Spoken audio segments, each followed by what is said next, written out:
So I'm here to make sure we frame the pictures right, so when Mr. Trump gets here, so get those cameras ready. What I'd like to do right now, since all of you are standing, I'd like to introduce you to this next gentleman. He is New Hampshire's Marine, along with many other Marines. To lead us in the Pledge of Allegiance, please, ladies and gentlemen, give a nice big warm welcome to Marine First Sergeant Al Suro, also a representative from the New Hampshire House.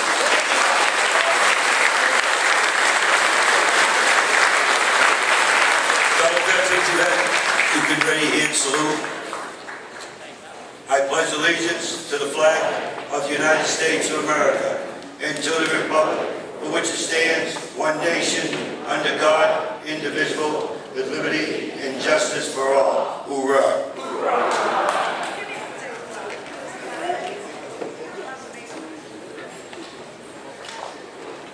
Are you ready to make America great again? My name is Jeff Chanister from WGIR Radio. I am so pleased to be joining you here tonight. I'm going to be introducing you to some great people before Mr. Trump gets here. And so make sure when they come up here, give them a nice big warm welcome. But before we do that, give yourselves a great round of applause for coming out to this wonderful event.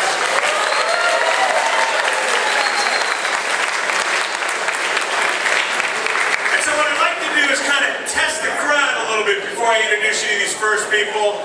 And I'll find out what New Hampshire is made of with this next statement. Live free! Outstanding. We want to make sure Mr. Trump hears those voices. This first person I'm going to introduce you to, let me introduce you a little bit about her. She'll represent New Hampshire in the Miss USA pageant next month. She is Miss New Hampshire USA 2015. She attended Portsmouth Christian Academy and the University of New Hampshire. Has participated in the Polar Plunge and is very active in volunteering for cancer research nonprofits. Ladies and gentlemen, please give a nice big warm welcome to the current Miss New Hampshire USA 2015, Sam Poirier.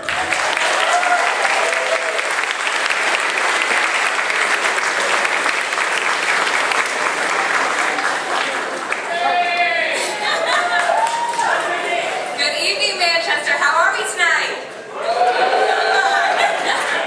Well, it is a great honor to be here with you tonight.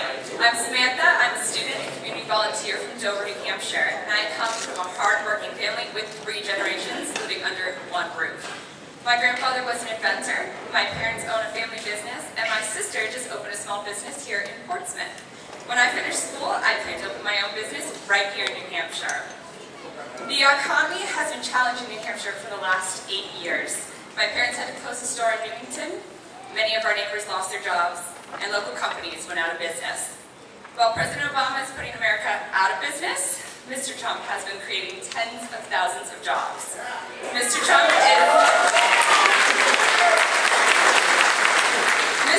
is building and launching businesses everywhere. We need a businessman to turn things around. We need Mr. Trump to make America great again.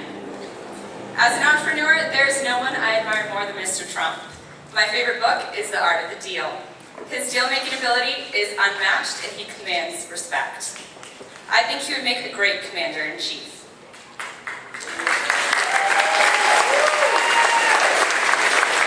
I'm here today to thank Mr. Trump for giving me my dream job. I think every little girl dreams of being Miss USA. I dreamed of being Miss New Hampshire USA and worked towards my goal for 5 years. It took discipline and hard work to realize this dream. Being Miss New Hampshire USA is the best job I have ever had. I love traveling across New Hampshire. I've hiked the White Mountains. I visited Seashell State Park and Hampton-Speech with the Penguin Plunge, with the Special Olympics, welcomed home troops with the Peace Greeters, met with legislators in Concord, and served as a statewide advocate to end cancer. I visit small towns and serve at community events. Thanks to Mr. Trump, I've had the opportunity to volunteer with wonderful organizations this year and help raise over $1 million for charity. Thank you.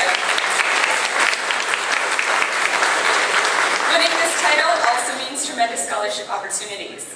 Mr. Trump provides incredible growth and networking opportunities to women through the Miss USA and Miss Universe organizations. Young women around the world learn communication skills and leadership skills while serving their communities. I would like to thank Mr. Trump. I know he is ready to put America back to work. I know he He will make jobs the focus of his presidency. We don't need any more of the same, another politician in the White House. We need, we need a businessman and a leader. I will be leaving New Hampshire next week to travel to Baton Rouge, Louisiana to compete for the Miss USA crown.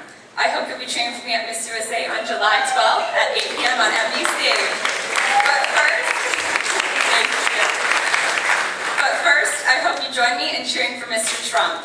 He is a bold leader, a man of vision, and he is ready to make America great again. Thank you.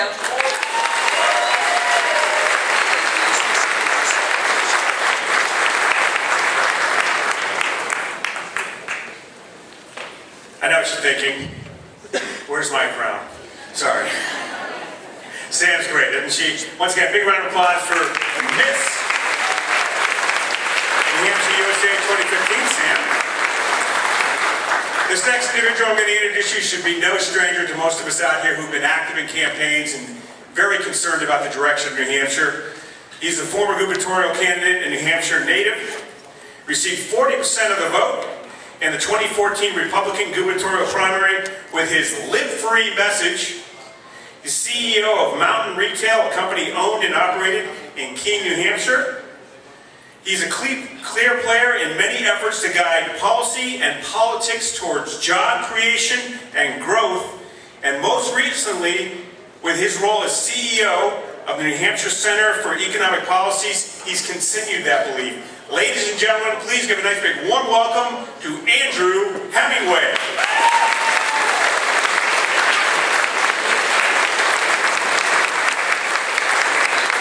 Good afternoon. Manchester, I got to ask you a question. I asked this question earlier today to a group of people. I said, we were talking about the different candidates, and someone said, can you believe that Mr. Trump announced he was running for president? I said, yeah, I believe it. And we talked about it, right? Many of you had this conversation this afternoon yourself, didn't you? You talked to your friends at work, all these things, right? And say, yeah, he's actually doing it. And they said, well, what? I mean, why? Why would you, be there? Why would you go to this event? It was simple. I said, how many of you in this little group here, it's 5, 6 people, how many of you are happy with the way that things are going currently in our country? They all said no. I wanted to ask you tonight, how many of you are happy with the way that things are going in our country tonight? How many? Right. Right. Same exact answer. And so I said to them, so what do you think the chances are that Senator Lindsey Graham's going to change things if he's elected president? Anybody? No?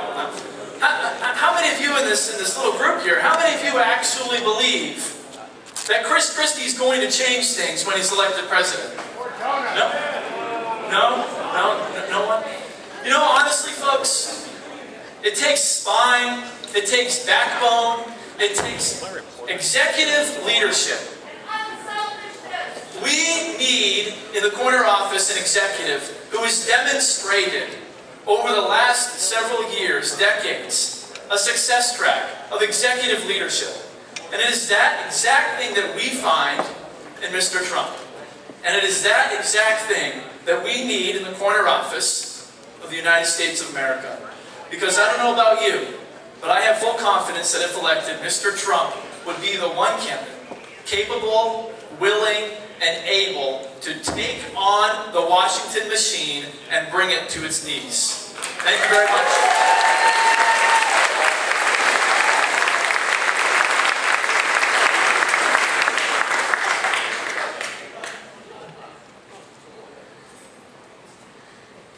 You know what I love about a New Hampshire crowd? This is great. And for anyone who's never been here, unfortunately for us, Mr. Trump has been here, so he knows you guys very well. I love it when we ask questions and we actually get spontaneous answers from the audience. Great crowd. There we go. This next individual I'm going to introduce you to, once again, has been very vital to New Hampshire politics. He's been extremely vital for those efforts to keep our budget in balance, to keep our taxes low, and to keep our fees minimal at best. He's the former Deputy Majority Leader of the New Hampshire House of Representatives. He's the former Chair of the Ways and Means Committee. He recently hosted a party for Mr. Trump back in March. He's also the co-founder of Hampshire Paper Corporations. Ladies and gentlemen, please, a nice round of applause for the honorary Steve Stepanek.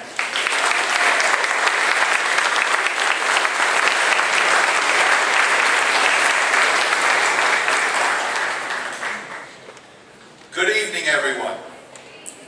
How excited are you about Donald Trump running for president? I said, how excited are you about Donald Trump running for president? Back in March, I had the distinct honor of hosting Mr. Trump at my home as part of the House Republican Majority presidential meet and greet. The last time I introduced Donald Trump, I spoke about his many achievements as a successful businessman. Tonight, I am going to talk to you about why I am wholeheartedly supporting Mr. Trump in his run for the White House in 2016.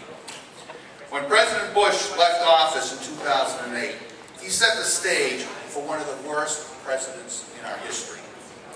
Over the past 8 years, Obama and his administration, including Secretary of State Hillary Clinton, have eroded the bedrock of what has made this country great. We are now at a crossroads. We are no longer the greatest country in the world. We are no longer a global leader. And for the first time in history, we are going to leave our children and our grandchildren not with a nation that's better than what we were left, but with a nation that is broken and badly in need of repair. This may be our last opportunity to reclaim what we once had. We need someone who knows how to get things done. Yes. Not someone who is simply going to orderly manage our decline. We need a leader, not a politician. We need to make America great again. We need Donald Trump.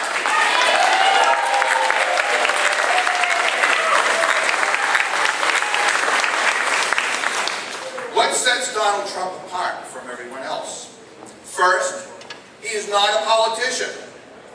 He actually made a career out of building infrastructures and creating jobs, unlike politicians who merely talk about it. Secondly, he can and is self-funding his campaign, which means that with Trump in the White House, the power of the presidency cannot and will not be bought by special interest groups.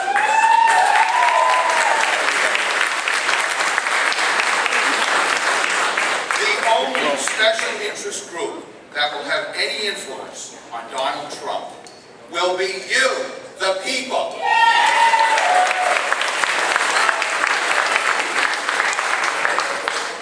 Third, like Ronald Reagan, Donald Trump knows he doesn't have all the answers.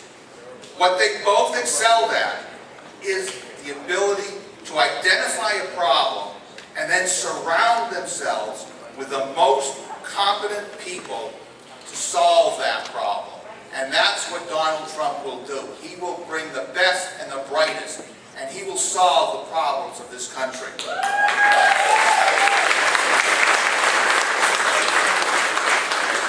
And unlike our current president, if someone doesn't know how to get the job done, or doesn't get the job done, Donald Trump knows how to say, "You're fired!" In short, he will hold people accountable to do the job for the American people. For these and many other reasons, I will be supporting Donald Trump for president. He is the most qualified candidate to reverse the decline of our nation, and by far the most qualified to make it great again. Yes. join me in supporting Donald Trump for president in 2016? As Governor Sununu has said many times, talk, talk, talk, talk. Talk to your family, talk to your friends, talk to your neighbors, talk to your co-workers. Convince them this is the person that's going to turn this country around. And together, we will elect Donald Trump. We will make America great again.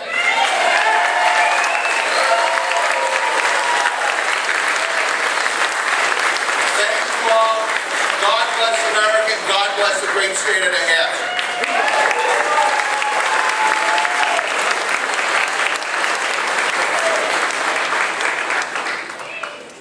So ladies and gentlemen, what we'd like to do right now is, would you please give a nice big round of applause for the Manchester Community College for helping us have this event here. Thank you very much.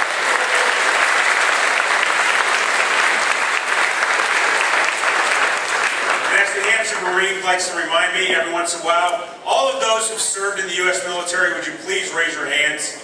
Raise them up high. Ladies and gentlemen, give them a round of applause for their service.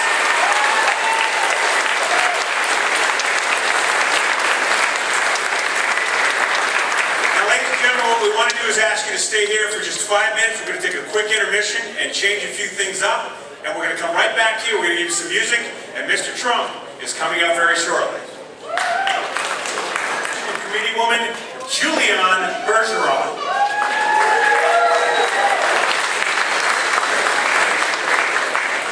I feel like I'm between you and your dinner. And I think I got the short end of the straw to be the person up here who sees you right before you see Donald Trump. But I'm here to thank you all for coming and tell you that one of the best things in New Hampshire is our first in the nation primary. And this is the 100th year of that. And that really is what I'm So next year, at the election, will be the end of the 100th year celebration. But today I know you're here because you believe in the American dream, right? And you want to make America great again? So our speaker this evening is the very definition of the American success story. A man who seems to set standards of excellence. I'm sort of looking through the crowd to see if he's coming in. Set standards of excellence in every arena. Real estate, obviously. Sports, I would like to play on his golf courses. And entertainment, to name a few. Yesterday, he stepped into a new arena. So please join me in welcoming our newest candidate for President of the United States, Donald Trump.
something that a lot of people said, oh, why would he do it? Why would he give up his life? Why would he do what he's doing?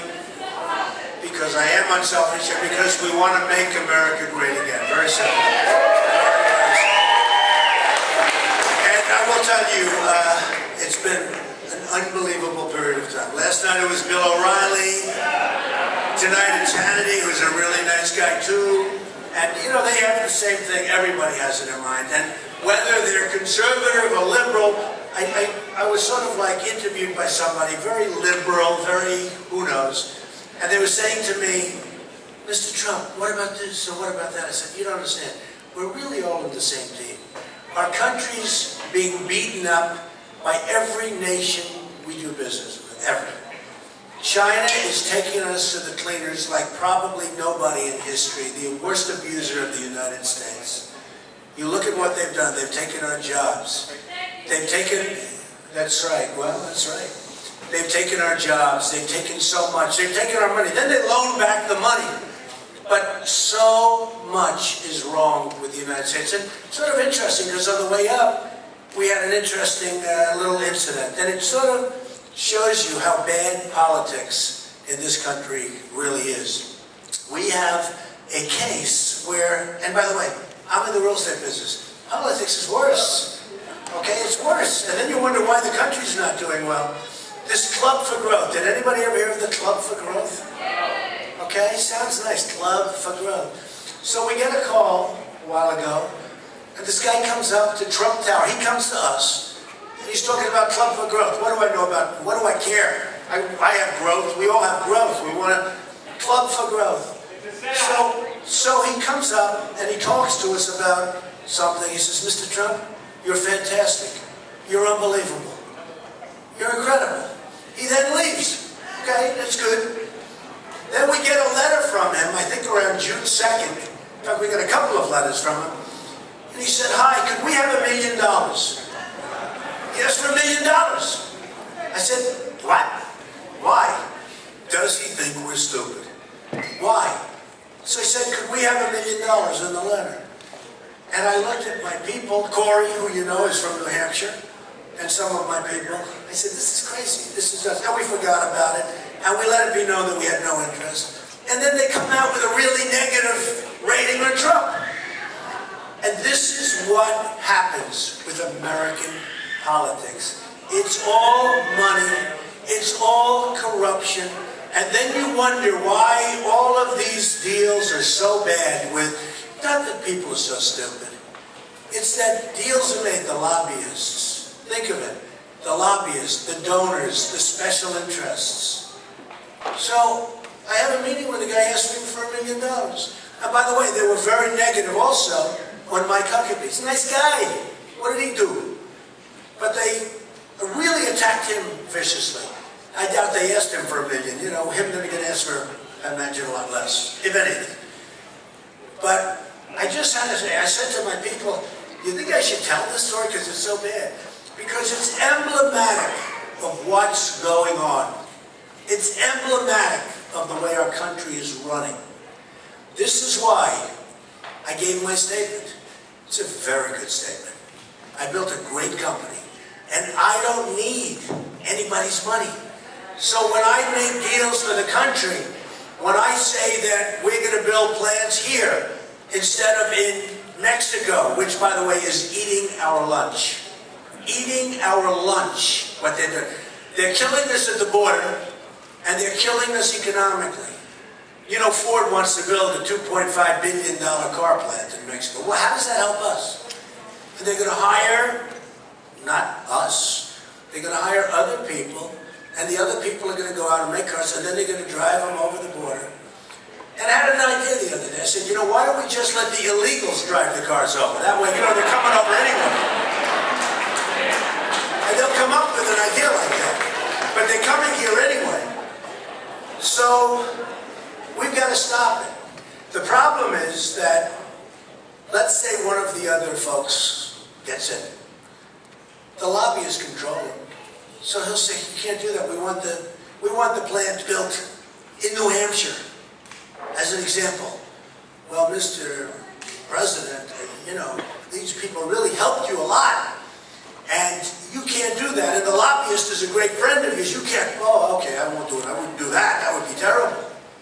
That would be terrible. That's the way it works. Now, when they come to see me, you know what I say, right? Bye-bye. I go bye-bye, or you're fired.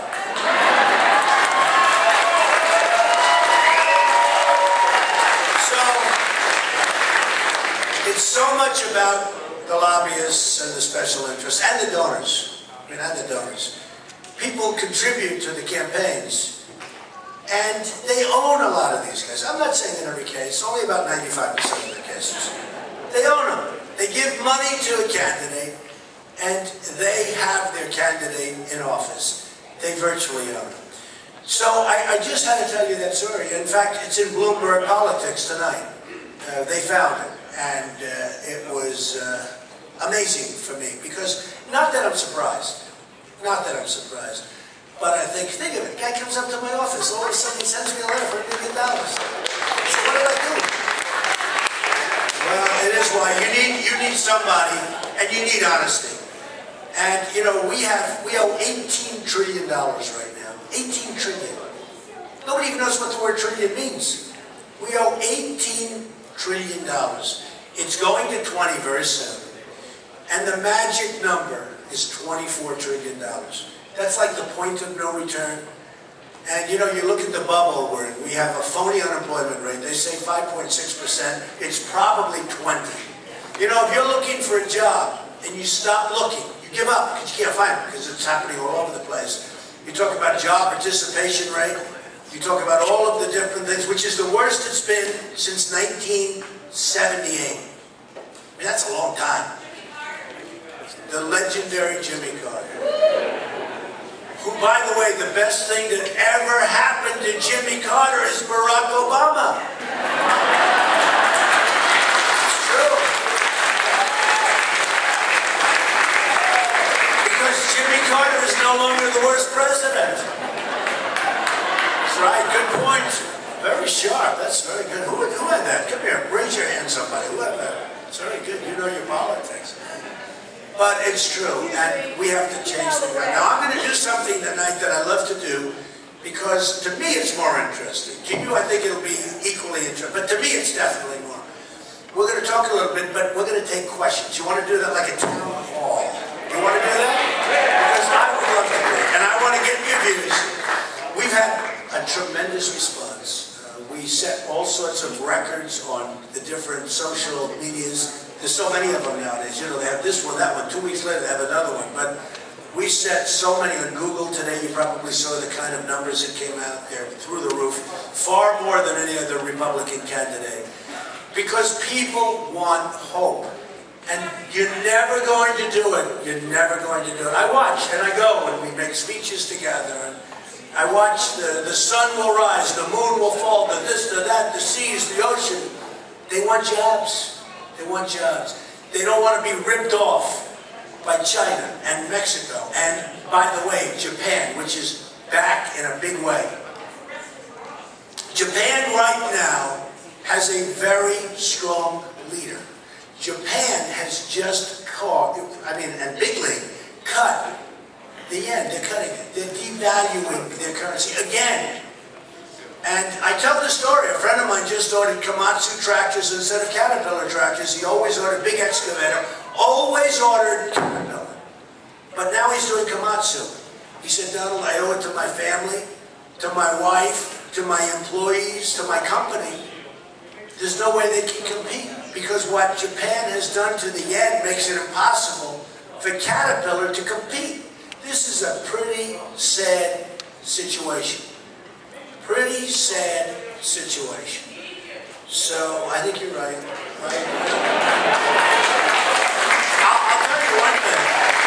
I'll tell you one thing. There won't be any, and I mean it, there won't be any $5 billion Obamacare websites with Trump.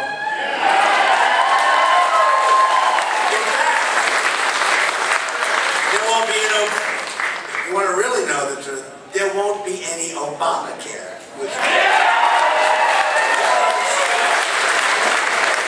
It will be repealed and replaced with something far better, far better. Friends of mine who are doctors, they say they need more accountants than they have nurses. And a lot of doctors are leaving the profession. Any doctors in the room? A lot of doctors are leaving the profession. They can't do it. It's no good. It's not working. You saw last week a report came up, 23% up, 27% up, 39% up, 54% up. And that's despite the fact that the deductibles are through the roof. I always say you have to get hit with a Komatsu tractor in order to use your deductible. It's true. So I gave a speech and I said, we are going to make this country great again. I said the American, and it's a tough one, and I say it sadly, the American dream is dead, but we will bring it back bigger and stronger and more powerful than ever before.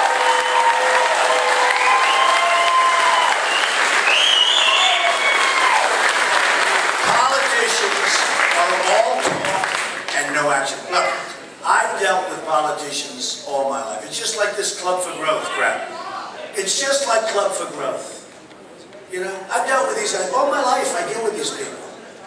All talk, no action. Now, Club for Growth does action. They sent me a bill for $1 million.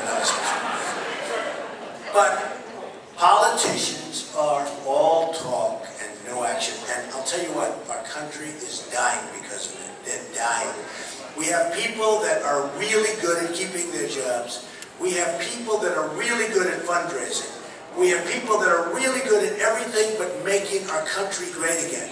And we can't let it go on. We can't let it go on because we can't continue a couple of more years of what we've been going through. Last week, the gross domestic product, GDP, came out. It was less than zero. Less than zero. It was negative, correct? It was a negative. You look at the different stats coming out, and I think we're in a bubble. I don't like predicting bubbles. Bubbles bad for me, bad for everyone. I think we're in a bubble. We have artificially induced low interest rates. We have a stock market which is ridiculous, which benefited me. I actually bought stock. I was very good at it. I bought stock. I said, how can you not when you get the money for free? But we have a false stock market. We have a lot of problems. And we have unemployment that's probably close to 20%. The real number. The real number. I'm not talking about 5.6%.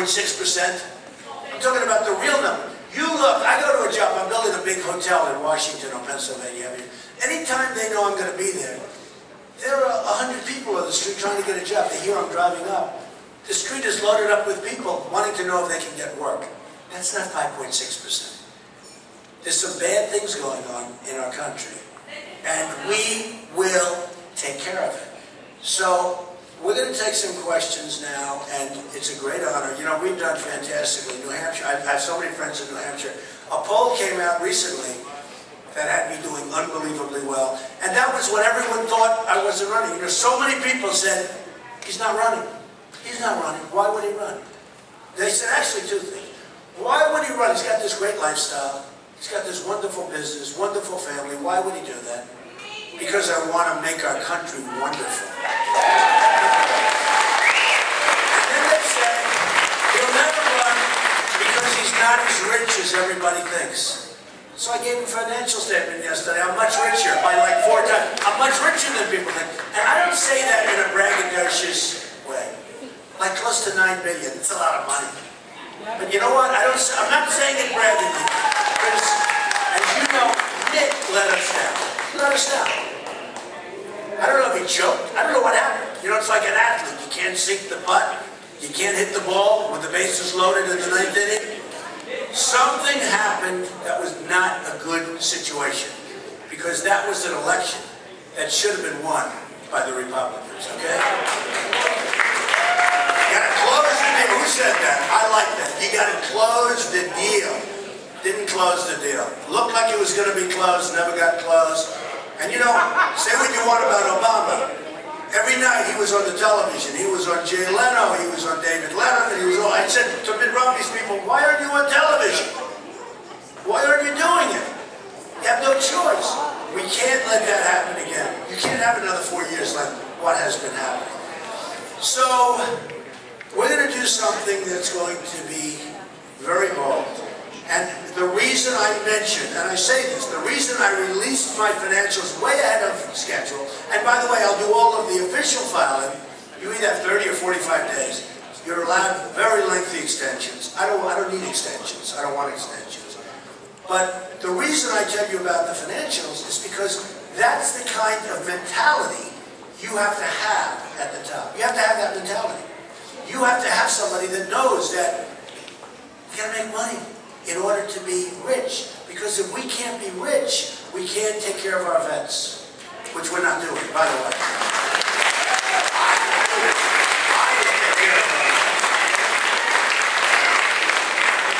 We can't rebuild our military. What about this?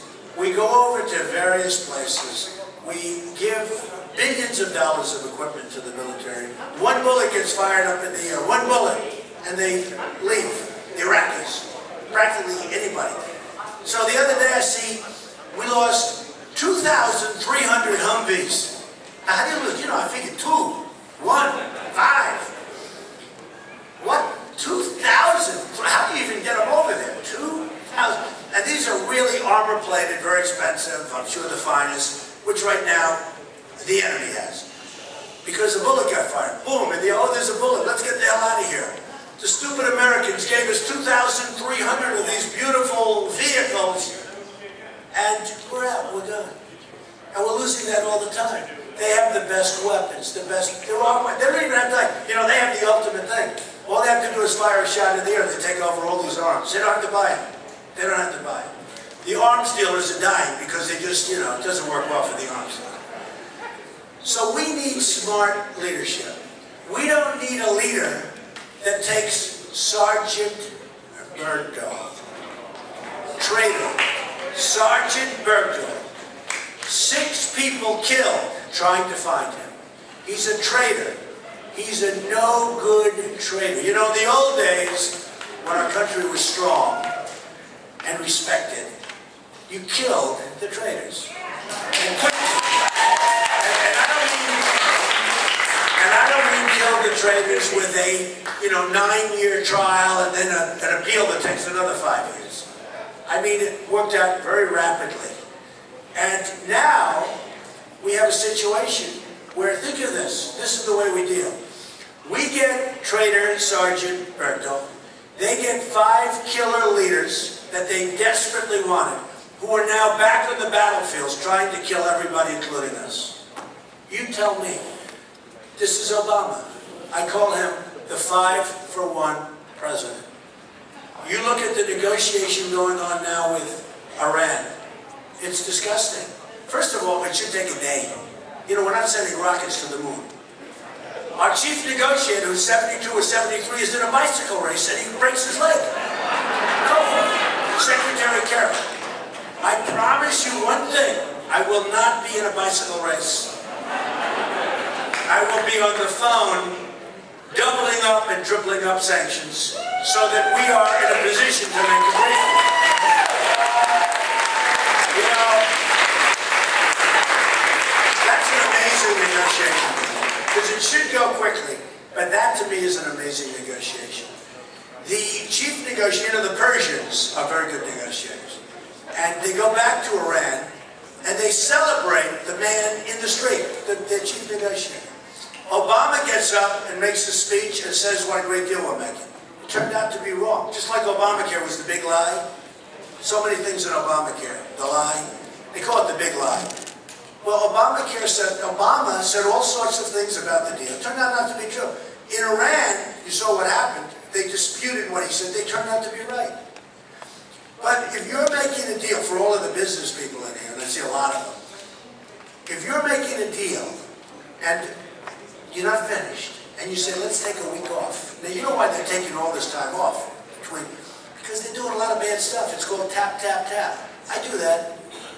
Sometimes I don't want to make a deal. I'm not sure if I want to make a deal. I want to just hold it up a little bit. Maybe I don't want somebody else to make it.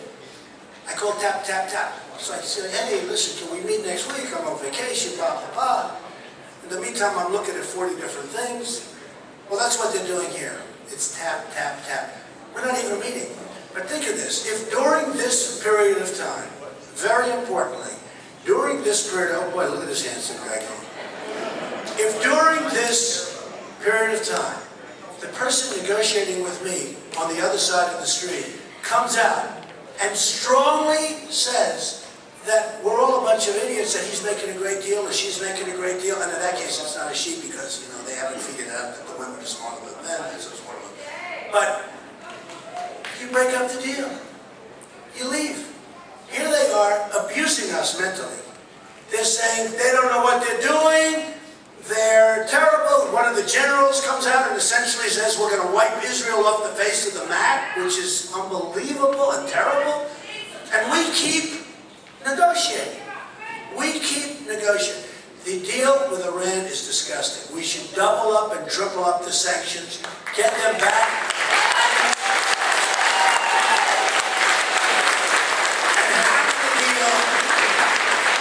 It's a wonderful thing, but we have to negotiate from the center. We don't know what the art of the deal is. We have people that don't have a clue, and these people are negotiating the most important deals in history. In history. Because when you look at the power of nuclear weapons, and you look at the importance of having deals, or, if you have to, something other than a deal. And I don't think you have to do that. Because if we had the right people, you wouldn't be there. But just think, before we take some questions, what takes so long? What takes so long? And what happens is we suggest something and they say no. And then we suggest something else and they say no. They just keep saying no. And we keep going down, down, down, down. And now that deal doesn't mean a damn thing. So you have to strengthen up our resolve. You have to get some real negotiators, not Secretary Kerry, who honestly doesn't know what he's doing. You ready, Secretary Kerry? You're fired. Well,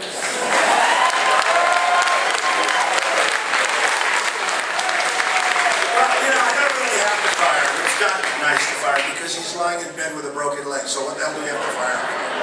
He's already sort of fired himself when he did that. So we have a great country. We have great people. We have to save our country. We have to save our military. We have to help our vets. We have to get rid of Obamacare. We have to do so many things. And we can do it. We have to get rid of the executive order where people are allowed to just flee into the country. Just flee right here, like water. And by the way, Mexicans, I love Mexicans. They're great. I have so many friends, Mexicans. But the people that are coming into our country are in many cases brutal. You got the drug guys, you got rapists, you've got killers, you've got a lot of really bad. And if you think about it, doesn't that make sense? Are they going to send their best and their finest? I don't think so. And then they come in and you look at what's happening along the border. I met with a border guard, 2 border guards, at a wedding. It was a wedding at one of my clubs. And frankly, I saw the bride, she was beautiful, but I was less interested. I wanted to talk to these 2 guys. They said, oh yeah, what do you do? We're border guards. Can you believe it? They said, perfect, let's talk. So I said, hello, bride, my club, you know, they don't actually pay me anymore if I show up, but I just happen to be there. And I talked to them, and they said, Mr. Trump, these were 2 great guys, strong, powerful guys, good guys. They said, Mr. Trump, you wouldn't believe what we're allowing to come into this country. What we're allowing to come into this country is the ruination of what we all stand for. And these are wonderful, great Americans. And they want to see it, but they're powerless. They're powerless. And they're walking right through the southern border. And I can tell you, and I've said it, I will build a wall that will be so good. And so, you know,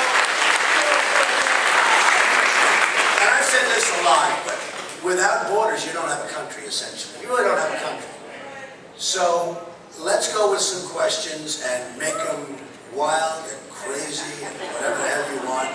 Do we have a mic around here, Keith? Is there a mic? Oh, this man has a mic. Okay, give it to this guy right over here in the beautiful blue shirt. I don't have teleprompter. You know, it's interesting.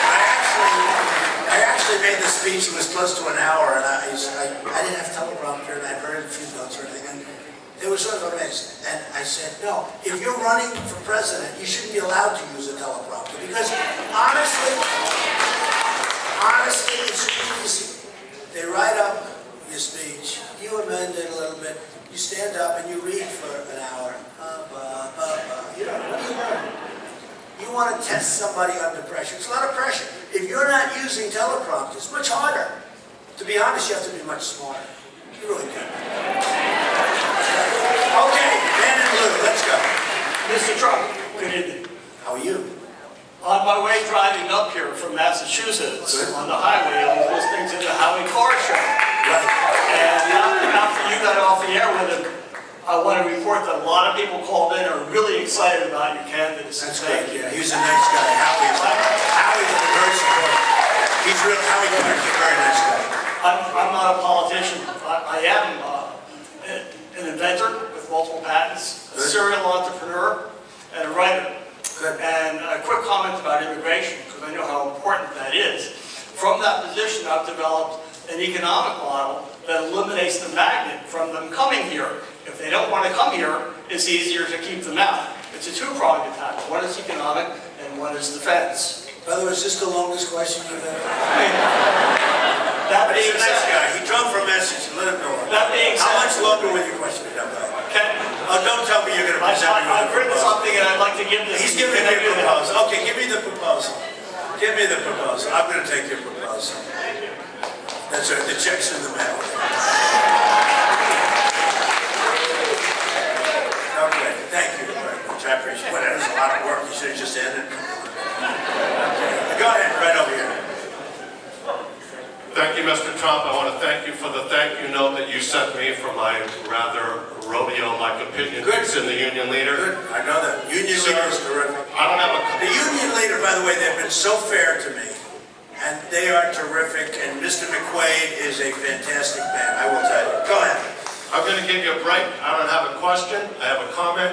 I want to thank you for taking this on. We all need that we know that you don't need to do it. I want to remind everybody that my 9-year-old daughter up here, adopted from Arizona, that, ladies and gentlemen, that's the generation that's going to pay the price for this last 6 years. And thank you. Thank you very much. Thank you very much. Come on, let's have a question from a woman. A woman, where's the mic? Okay, let's go. Go ahead. Come on. Mr. Trump, Yes. as president, Where are you? Right there. as president, will the citizens of this great country get the truth about Benghazi, the IRS scandal, Fast and Furious, the VA administration, and the lost Secretary of State Hillary Clinton emails? And will there be any accountability for such a gross negligence? You're right. So let me just tell you. So I'm a Republican, I'm a conservative. I even have to be, I'm Protestant, can you believe? Nobody thinks so. I'm a Presbyterian, can you believe? So I'm a conservative Republican Presbyterian, that's nice. But you know what?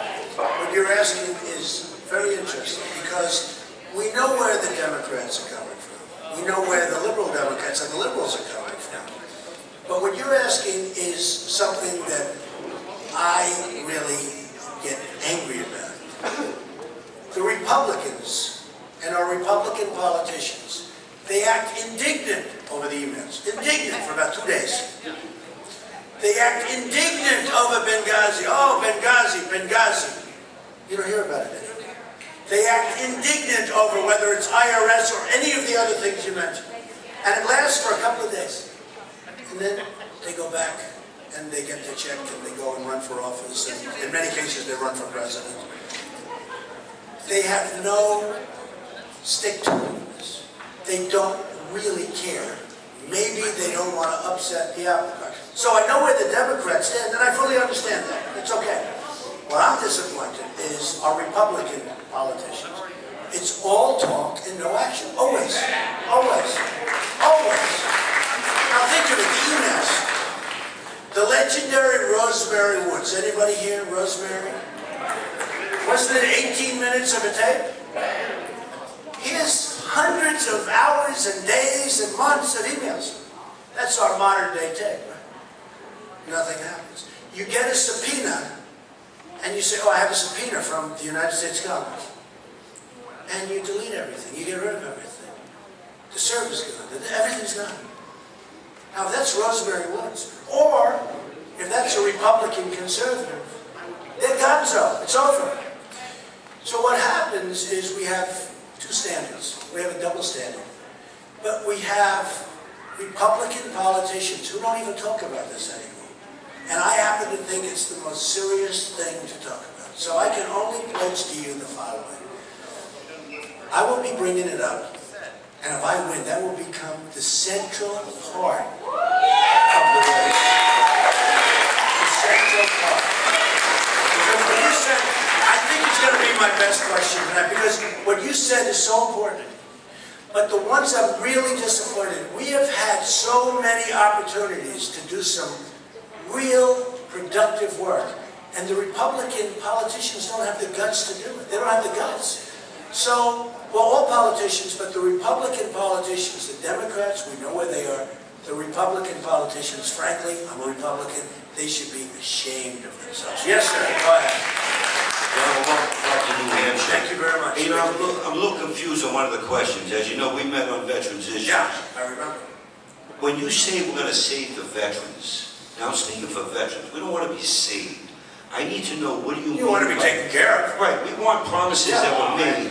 We want veterans health care, PTSD, TBI. Right. I want to know what is your intent?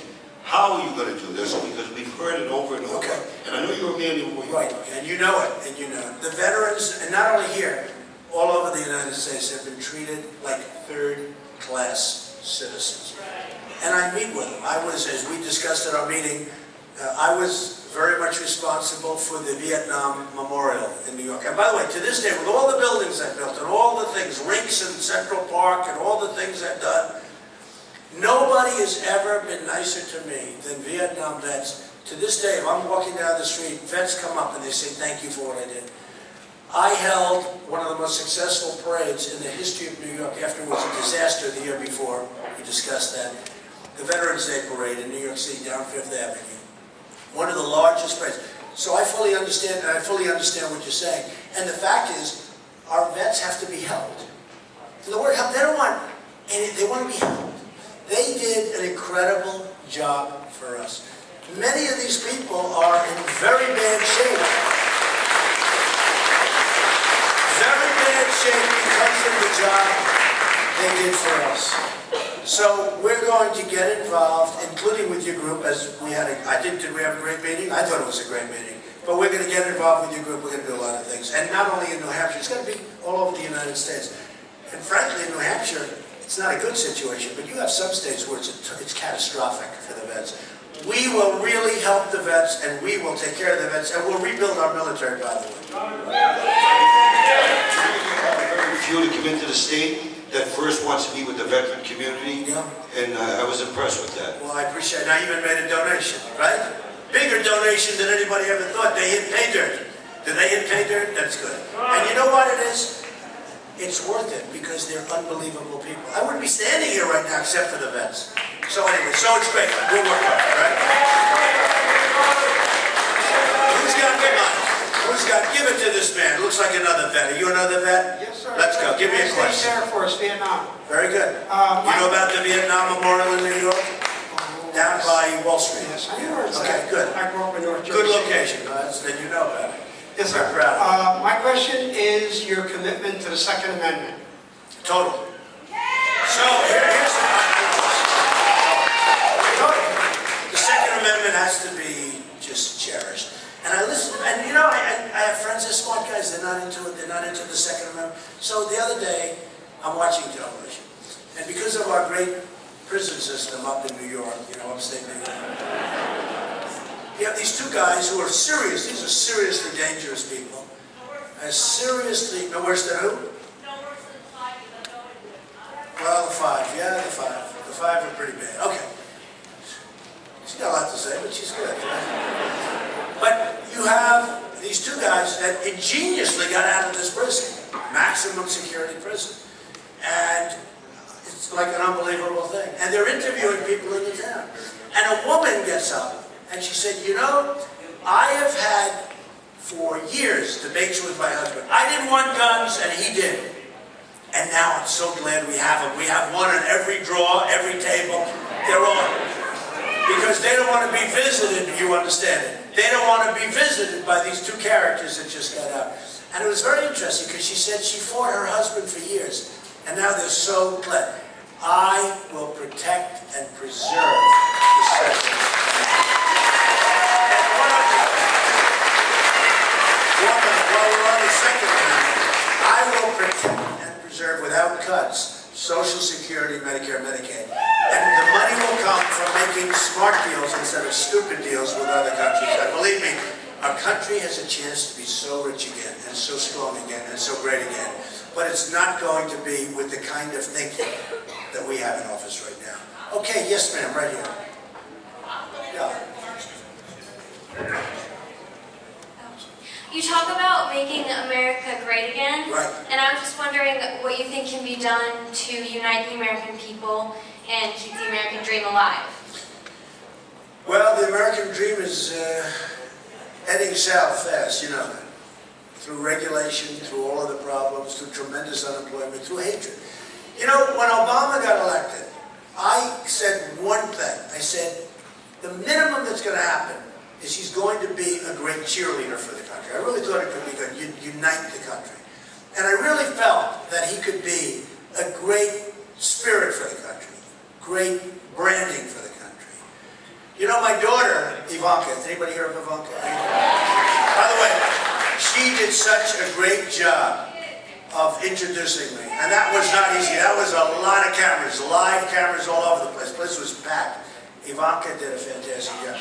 So, I should have brought it up here. So, she told me a story that when she was a young girl in Czechoslovakia, because her grandparents were from Czechoslovakia, communist country at the time, and she would go there, and people, many of the Czech people, had dollar bills posted on the windshield of their car, because that was a sign of prestige. They were so proud of that dollar bill. They were so proud of the brand, the American brand, that they would tape dollar bills onto the windshield, onto the glass. And I said, yeah, I've never heard that story.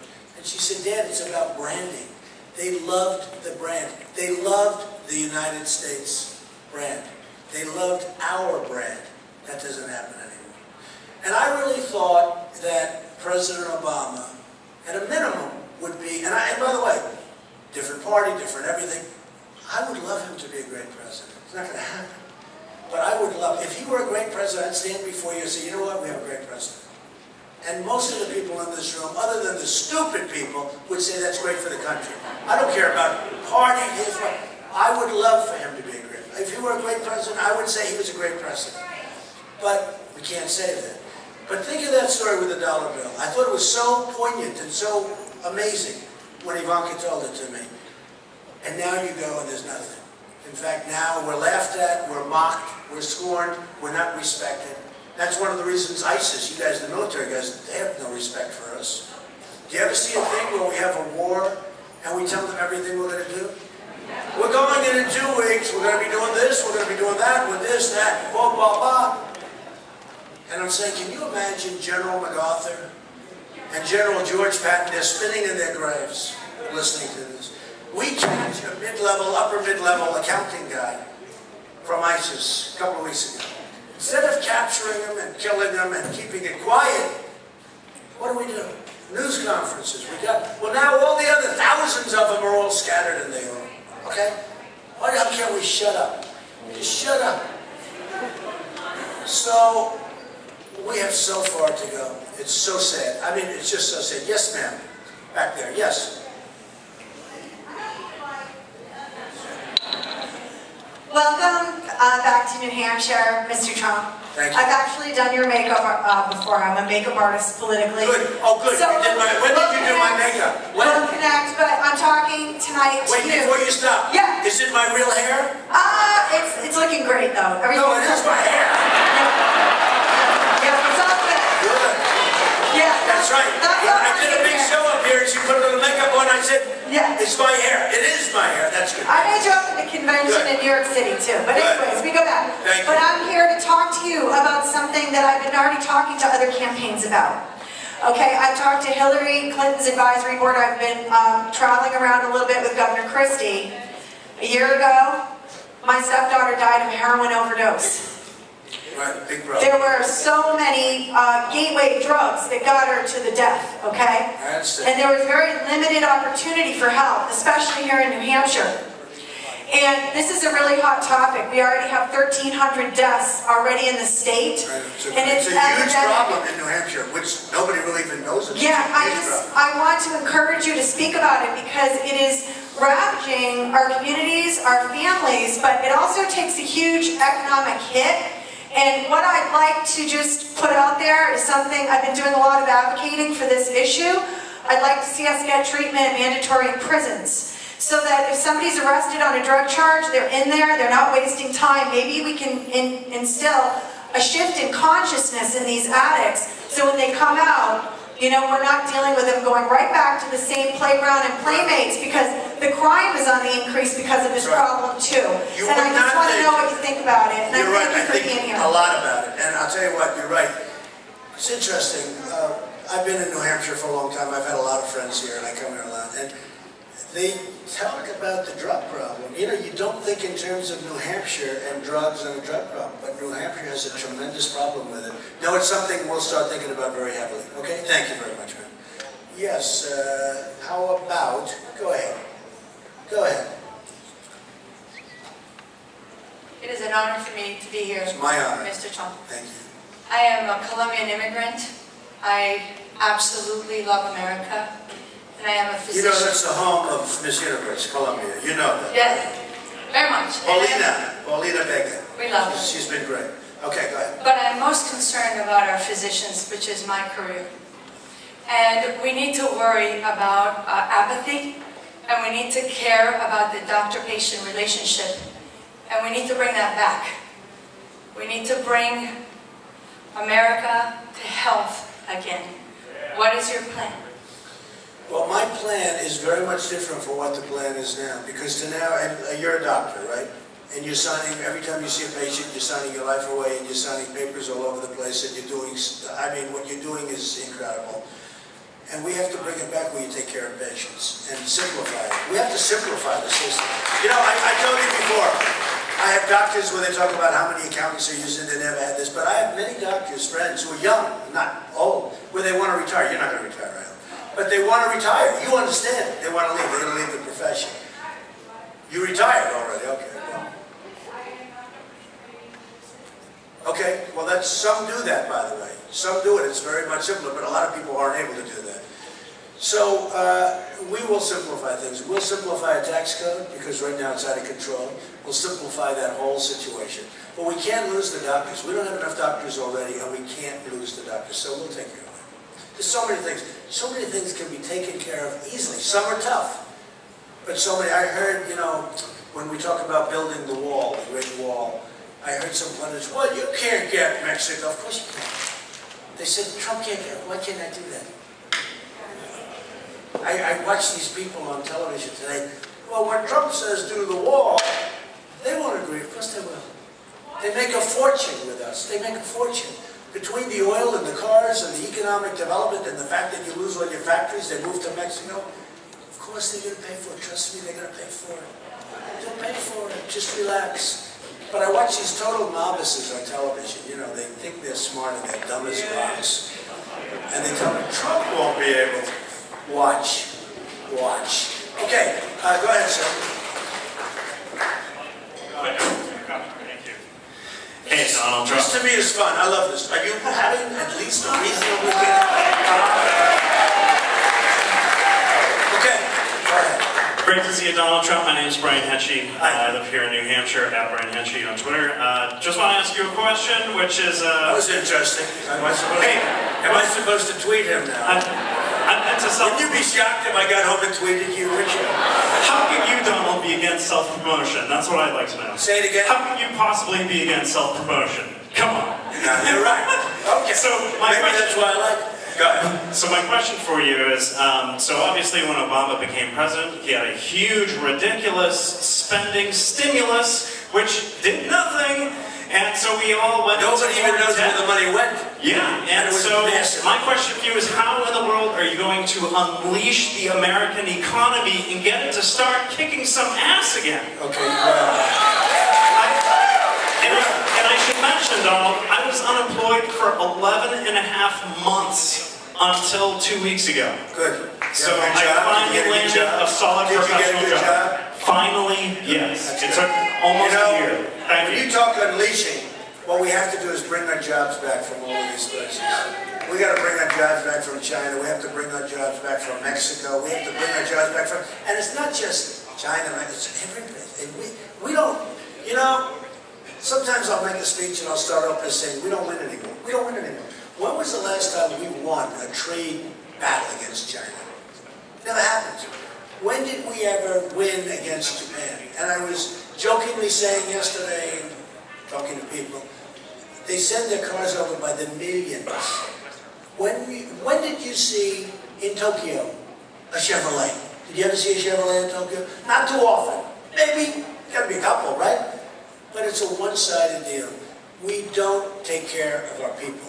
We have leaders that don't know what they're doing, and they don't have a clue. And if they do know what they're doing, they're controlled by their lobbyists and the others that I mentioned. So it's a real problem. We will bring it back, we'll get it back, and we'll get people working again. What we need, and by the way, the best social program is a job. You got to get people working. Let's take a couple more. We'll take a couple more. This very young person right up here. Come on, make it a good question with a red shirt. How are you? Hello. Well, for me, one of the things, one of the great defining, I guess, moments is that makes America great were the Mercury, Gemini, and Apollo missions of the 50s and 60s.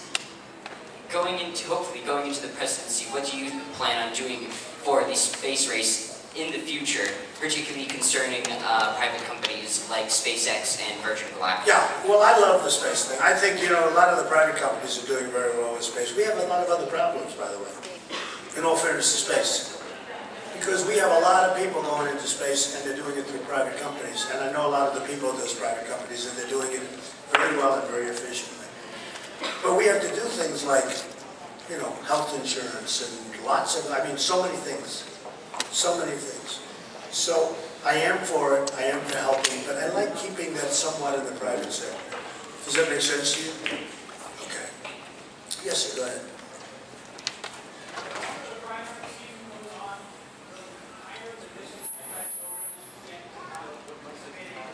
Right. How to make this more efficient as a process does not lose those voters. You talking about the primary season, make it more, so, you know what I say? I don't know, I've never done this before. Look, I've always heard, and I've heard this from many years, and you probably have heard, that a very, very successful person can never run for political office. It might be true. It might be true. Somebody said to me the other day, Mr. Trump, you have a terrible personality. You'll never be able to get votes. Might be true. Actually, people like me. I'm actually a nice person. Thank you, man. I love you too. But you know what? I have great friends. But the people that know me like me, other than a couple who I don't like too much, they're bad. Some of the Wall Street guys that are ripping us off, I don't like too much, but that's okay. But you know what? I've always heard that a really successful person cannot run for office, political office, especially for the office of president. And we're going to find out. I don't know. We're going to find out. I love that. I really am very smart, and I'm very competent, and I'm really good at business, and I can make this country so rich and so great again. But maybe people don't like my smile. Maybe they don't like my hair, which is real, by the way. Look at that.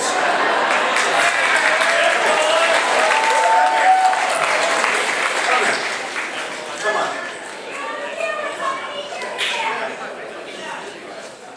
Is that sucker real?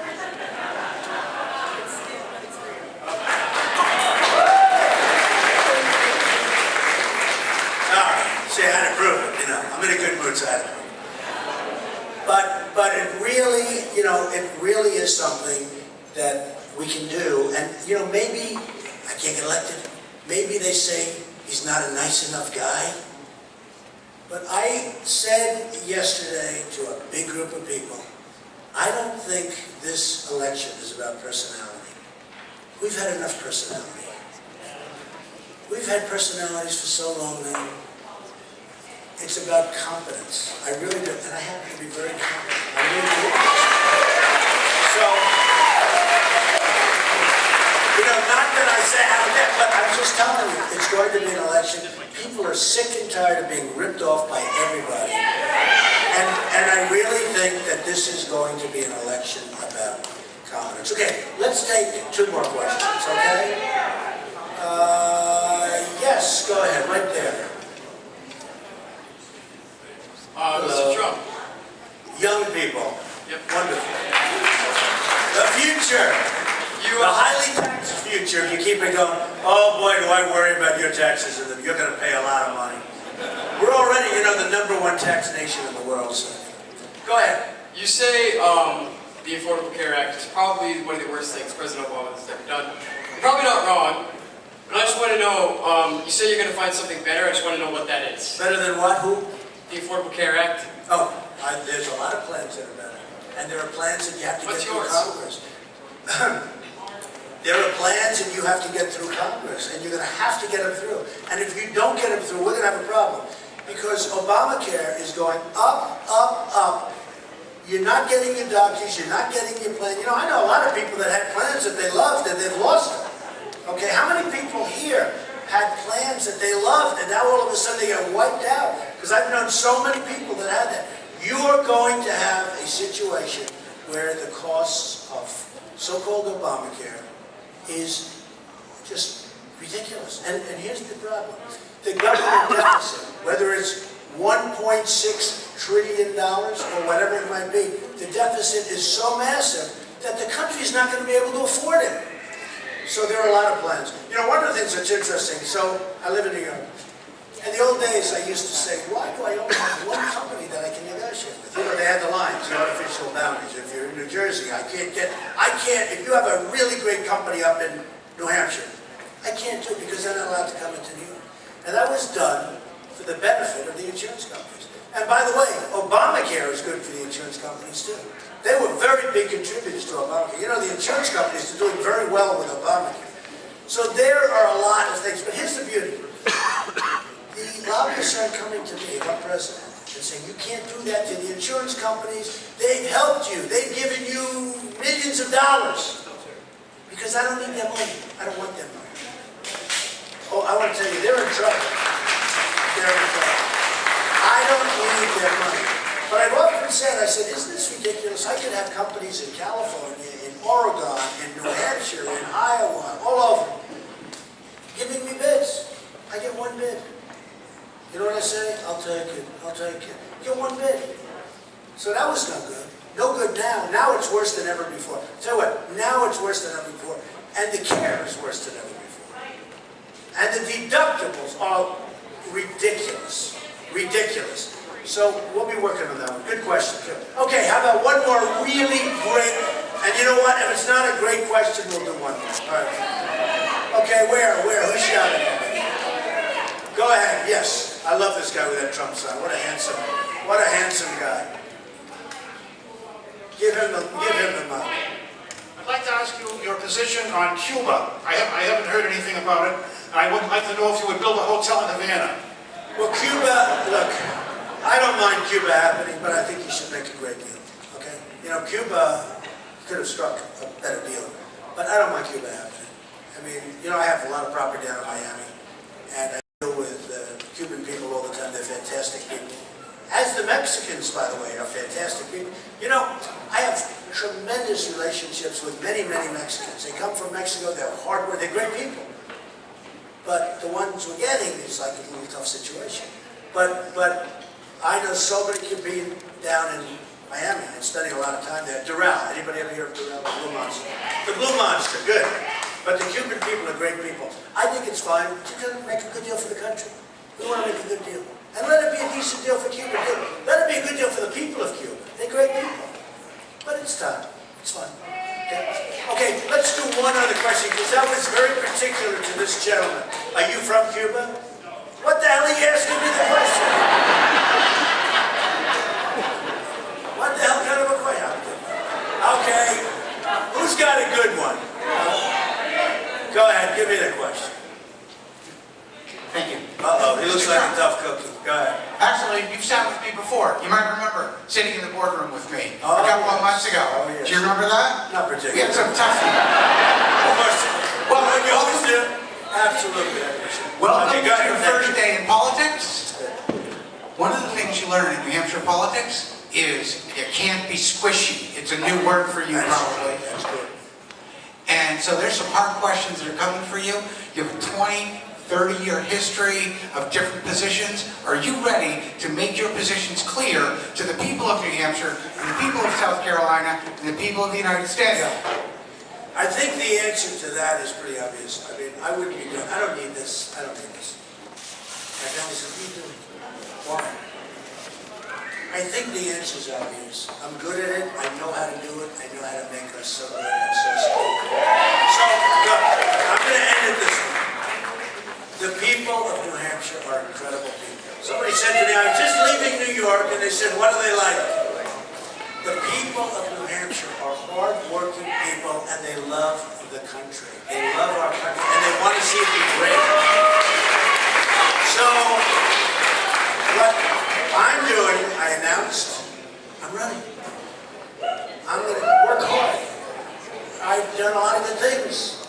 I'm not doing this for me. I'm doing this to make America great again. I want to thank you. It was such a great time. I want to thank you all for being here. I will be back many times.